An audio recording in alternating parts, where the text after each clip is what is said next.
김 의원님 보실 땐 고의 같으세요? 아니면 저는 우연인 것 같으세요? 저는 고의 같아요. 고의다. 예, 왜 예. 그렇게 생각하셨어요? 이재명 대통령 짬밥이 얼만데 그거를 얼마나 막 투표를 많이 그렇죠. 해봤을 텐데 솔직히 네. 이거는 일종의 논란 노이즈를 일으키려는 거고 왜요? 애매하게 선거 개입을 하는 약간 이런 거 같아요. 솔직히 얘기하면 저는 그래서 좋게 보진 않습니다.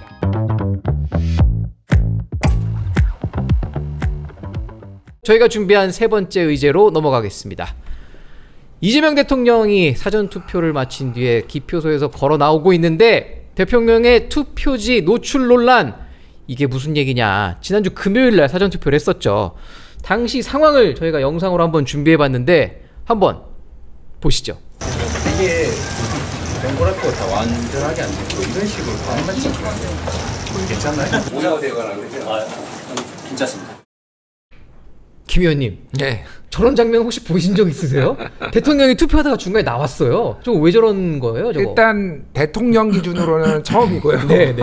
제가 다른 분들까지 있었는지 없었는지는 잘 모르겠는데 네. 어쨌든 선관위의 유권 해석에 따르면은 기표소에서 나오는 거는 불법은 아니고 네. 투표장에 뻗어 나가면은 그거는 불법이다. 아, 그래서 뭐 저게 이제 불법의 여부는 아닌 것 같고 네. 그러니까 이게 이제 무슨 상황이었던 거예요, 지금 저게? 그러니까 반만 찍었다라는 거예요. 이렇게 동그라미 있고 시옷자로 들어가 있는데 네. 찍다 보면은 꽉 안 눌려가지고 한 반만 찍히면은 이게 이제 효력이 있는 표인지 아닌지를 물어보려고 나오면서 보여줬어요 또. 아, 그걸 또 물어보는 예. 장면이었던 거죠, 저게? 이게 반만 찍혔어 이렇게 네. 하니까 그 선관위 직원이 되게 똑똑했던 게 뭐냐면은 보여주시면 안 됩니다 하면서 고개를 돌려요 이렇게. 아. 안 봤어요. 네. 근데 김혜경 여사는 뒤에 나오면서 남편이 찍은 거 봤어 또. 아. 뭐 이런 상황이에요. 그러니까. 그래서 이게 이제 고의냐 아니냐를 가지고 이제 해석이 네. 분분하고 국힘에서는 이제 이건 고의다. 네. 뭐 하고 이거는 이제 탄핵해야 된다 뭐 이렇게 하는데 김 의원님 보실 땐 고의 같으세요? 아니면 저는 우연인 것 같으세요? 저는 고의 같아요. 고의다. 예, 왜 예. 그렇게 생각하셨어요? 이재명 대통령 짬밥이 얼만데 아. 선거를 얼마나 막 투표를 많이 그렇죠. 해봤을 텐데 솔직히 네. 이거는 일종의 논란 노이즈를 일으키려는 거고 왜요? 아니 의도가 뭐예요, 그러니까? 투표에 대한 관심을 높여야 될 거 아닙니까? 그런 거예요? 투표할 사람들 그러니까 모아야 그렇지. 되니까. 대통령이 또 메시지 낸 것도 그래요. 네. 플라톤 인용하면서 가장 저질스러운 사람들한테 투표를 안 하면은 가장 저질스러운다 지배당하는 것이다. 그거 정확하게는 플라톤이 한 얘기는 아닌데 네. 어쨌든 이제 그런 식으로 조금 세게 애매하게 선거 개입을 하는 약간 이런 거 같아요. 솔직히 얘기하면 저는 그래서 좋게 보진 않습니다. 자, 정 근데 의원님. 네. 국힘이 너무 세게 이거를 그냥 뭐 한번 지적하면 되는데 네. 탄핵해야 된다. 뭐 이거는 완전 오바지 그러니까. 아, 탄핵. 별로 좋지 않아요. 그거. 정 의원님이 보셨을 때 저 장면, 이재명 대통령의 고의적인 연출로 보셨나요? 아니면 그냥 해프닝 정도로 보셨나요? 해프닝은 해프닝인데 네. 약간의 의도성은 있었다고 봐요. 왜요? 그러니까 왜 그렇게 저는 생각했어요? 아까 말씀하신 것처럼 네. 이게 나와서 이렇게 얘기를 하는 것 자체가 뉴스가 될 거 아닙니까? 그렇죠. 그러면 투표에 대한 관심 높아질 거고 본인이 이렇게 열심히 투표하는 다른 사람들 네. 투표해라. 어떤 식으로든 이게 민주당 후보에게 유리하게 작동하지 불리하게 작동하지는 않을 것이다라고 생각했을 것 같아요. 그리고 우리 김준일 평론가 잘 보셨네. 진짜 김혜경 여사는 뒤에서 뻔히 보고 있어요. 그거. 뒤에서 근데 잘하면 보고서 봤을 이렇게. 것 같기도 하고 못 봤을 것 같기도 아니, 하고. 그건 봤어. 이렇게 뒤에서 다 보고 있어. 아니 근데 그러면 국힘 찍었을까 아니, 그러면 그래서- 당연히 민주당 찍었겠지. 그래서 이거 이게 어쨌든 그거 보면 불법이잖아요. 아니, 투표 선거법에 고의로 노출하면 무효표가 되는 건지 아니면 이렇게 그냥 이게 노출이 되면 무효표가 아니, 되는 아니, 건지. 근데 고의로라는 규정이 고의로란 있는 거예요. 규정이 있어서 그래서 예를 들면은 뭐 애매하더라고요. 투표함에 넣으려고 하다가 떨어뜨리는 경우가 있어요. 아, 그건 실수죠. 예, 실수로 네. 그런 거는 무효표 처리를 안 했어요. 그러니까 그거에 준해서 보는 게 맞죠, 이거는. 근데 네. 그 기표소에 나와서 이렇게 하는데 그 선거관리원이 보여주시면 안 됩니다 하면서 하고 다시 투표하도록 하는 거 저는 그 대통령이니까 가능했을 것 같아요. 아. 일반적인 그냥 그 유권자가 어디 가갖고 기표하다 말고 이거 어떻게 반만 됐어요? 찍혔는데요? 이렇게 나오시면 안 됩니다. 이제 투표 못 합니다. 저는 그렇게 했을 가능성도 있다고 보고 그 적어도 그 표에 대해서 이거 무효표입니다. 네. 이렇게 얘기했을 가능성이 큰데 대통령이니까 저 못 봤습니다. 이렇게 얘기하는 거겠죠. 그 야, 그 선거법도 선관위 직원 진짜 어떡하냐. 그래서 저는 선거관리위원회도 네. 너무 좀 굴종적인 모습을 독립적인 헌법기관 아닙니까? 그렇다면 좀 더 당당한 태도로 좀 임했어야 하는데 대통령이니까 너무 좀 눈치 보는 거 아니냐라는 인상은 그 일반 시민의 한 사람으로서 지울 수가 없었습니다. 어쨌든 그 투표장에 있던 그 직원분이 굉장히 대처를 노련하게 잘 하셨는데 사실 뭐 그분이 선관위 직원일 수도 있고 아니면 그날 이제 봉사를 나갔던 뭐 구청 뭐 동사무소 직원일 수도 있고 한 건데 어쨌든 본인은 못 봤다고 했고 그런데 이런 비슷한 논란이 또 있었어요.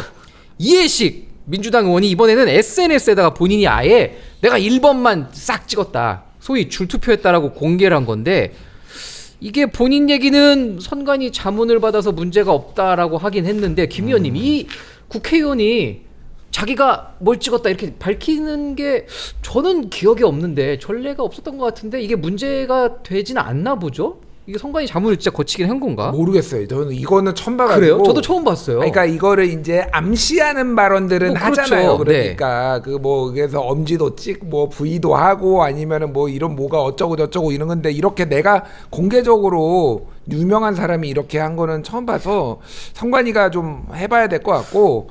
그러니까 이게 그러니까 왜 나왔냐? 네.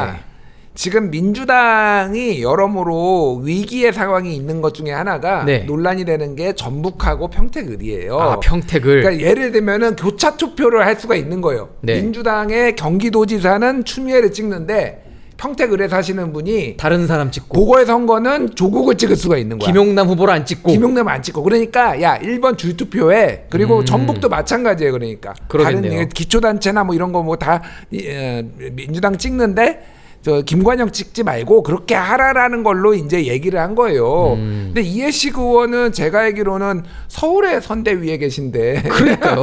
굳이 왜 나 당에 이런 것까지 신경을 쓰시는지 잘 모르겠어요. 예. 자 그런데 아까도 저희가 잠깐 언급하긴 했지만 이재명 대통령이 SNS에다가 연일 투표 독려를 하고 있습니다. 뭐 정치 무관심은 최악의 저질들에게 지배당하는 것이다.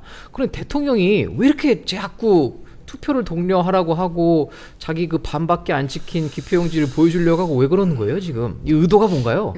그 처음에 이재명 대통령이 대통령 됐을 때 네. 본인이 얘기했잖아요. 대통령 크게 통합하라는 자리다. 네. 이렇게 얘기해서 취임 후 한 뭐 6개월 정도까지는 그런 모습들을 많이 보이려고 했었던 것 같아요. 네.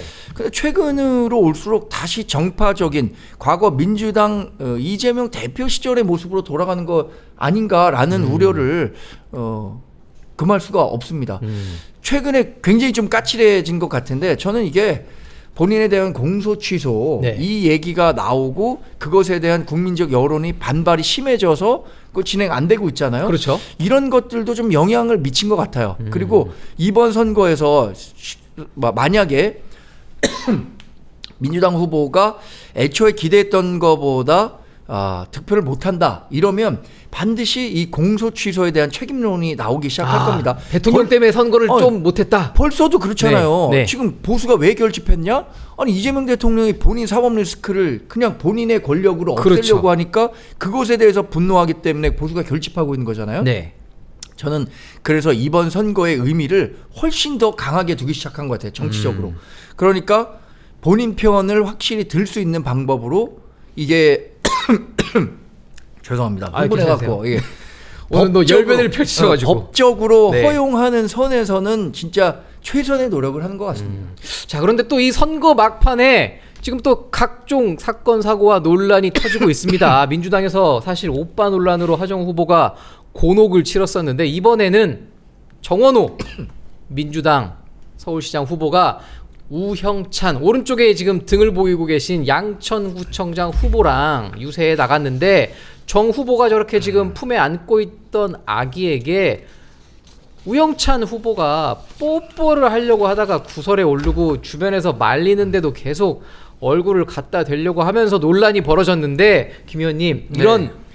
실수들 사고들 해프닝들 이거는 조금 부적절해 보이긴 합니다. 저게 주진우 국민의힘 의원 페이스북 캡처 사진이긴 한데 저런 사건 사고가 막판에 좀 영향을 미치긴 미칠까요? 표심에? 뭐, 표심에 엄청 영향을 주지는 않을 것 같은데 미세하게. 정원호 후보한테 악영향보다는 이 우영찬 이분 양천구청장 후보. 양천구청장 후보 이분은 이제 도전자 입장인데 그렇죠. 이게 뭐 약간은 영향을 줄 수 있겠다. 근데 진짜 전 이해가 안 돼요. 저도 좀 이해가 그러니까 안 됩니다. 이해가 안 되는 게 뭐냐면은 정청래 대표 거는 부적절했지만은 이해는 돼요. 네. 애한테 9살인가 뭐 애한테 오빠 해봐 하면은 걔는 알아먹잖아요. 네.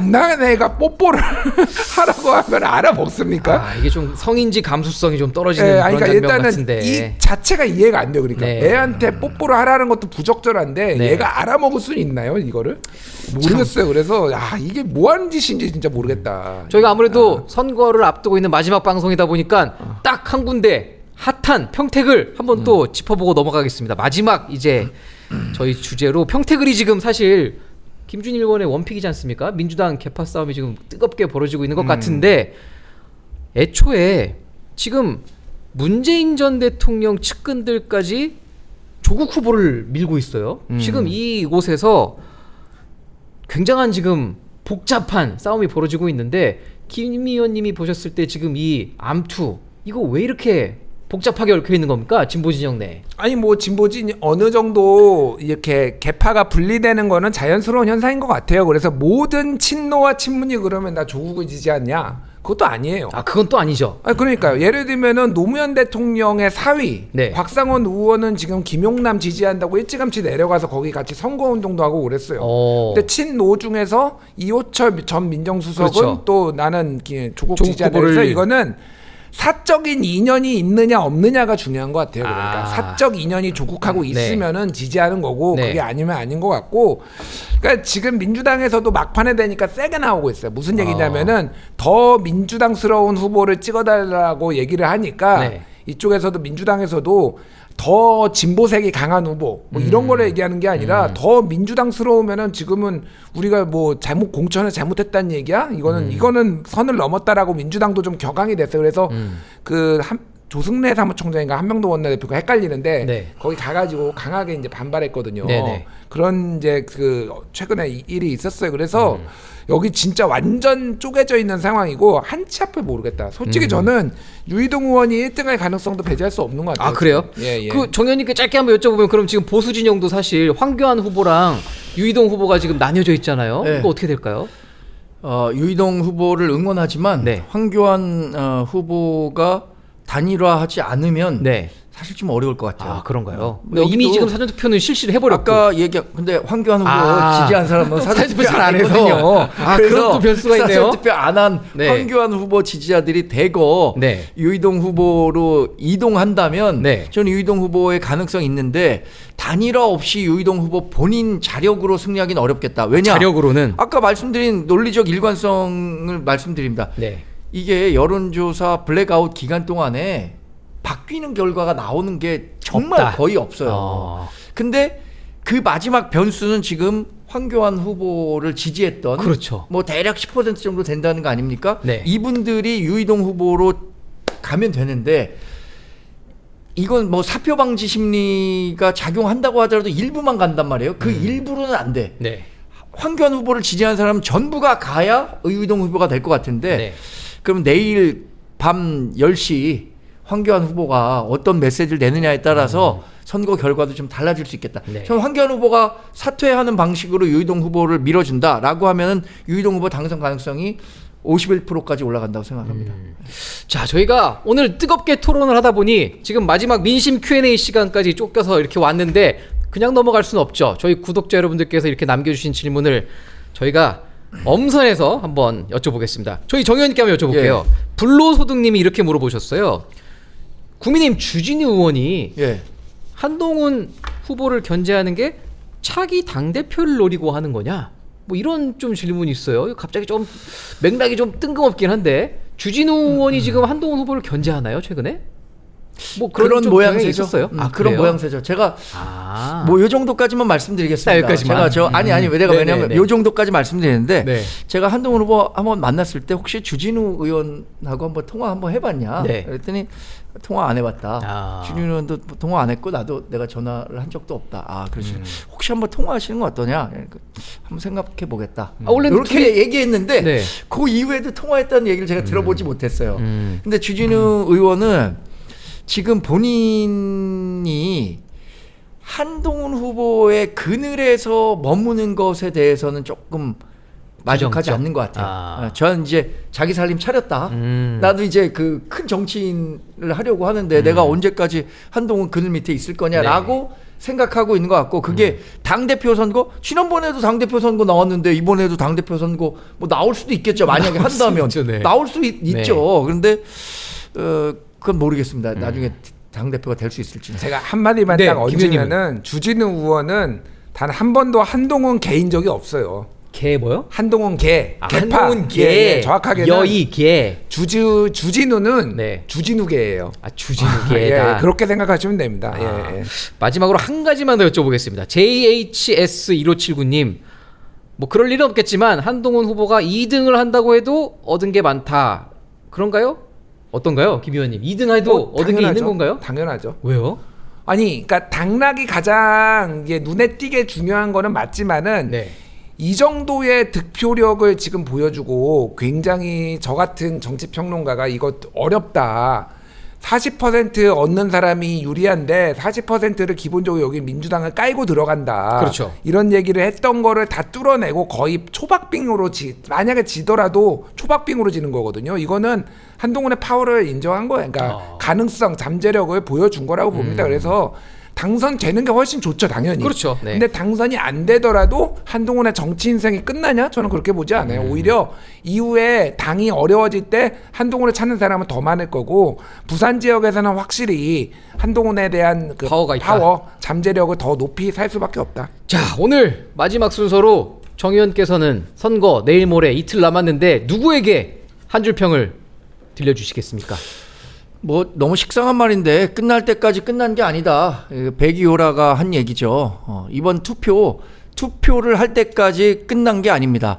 아까 말씀드린 것처럼 어느 선거보다 박빙으로 끝나는 선거구가 분명히 있습니다. 평택 을도 그렇고 부산 북갑도 그렇습니다. 여러분이 지지하는 후보 있다면 지금 오늘은 투표 날이 아니니까 네. 못 하시겠지만 내일 모레. 본투표 반드시 하셔야 됩니다. 사전투표 못 하셨다면 그래야 여러분들이 응원하는 후보가 당선될 수 있습니다. 자, 김 의원님 누구에게 한 줄 평 남기시겠습니까? 뭐 각 당의 지지자들한테 말씀드릴게요. 예, 오늘 이제 부산 북갑이 하도 핫하고 그러니까 북갑에 있는 지지자들한테 일단 이제 지지자들의 그 열정은 알겠는데 내가 하는 행동이 오히려 내 지지하는 후보한테 해가 될 수도 있음을 한번 너무 오버하지 않도록 하는 게 중요한 것 같고 그 아까 전에 우리 정광재 위원이 네. 깜깜이 기간에는 역전이 잘 안 된다고 했잖아요. 네네. 그거는 전국 단위 선거에서의 큰 지역에선 그러고 제가 네. 예시를 하나 드리면은 2024년 총선에 네. 화성을 동탄 오. 그때 마지막에 어떻게 나왔냐면은 엠브레인 퍼블릭 YTN이 나온 게 공영훈 40, 이준석 31, 한정민 14 나왔어요. 오. 그런데 실제는 공영훈 39, 네. 그리고 이준석 43, 한정민 17 오. 이렇게 나왔거든요. 그래서 완전 뒤집혔어요. 이야. 제가 말하는 거는 지금 앞서고 있는데도 작은 단위는 뒤집힐 수 있다. 어떤 결과가 나올지 알 수 없다. 그러니까 최선을 다하시고 네. 열심히 투표장 나가시라 이 말씀 드리겠습니다.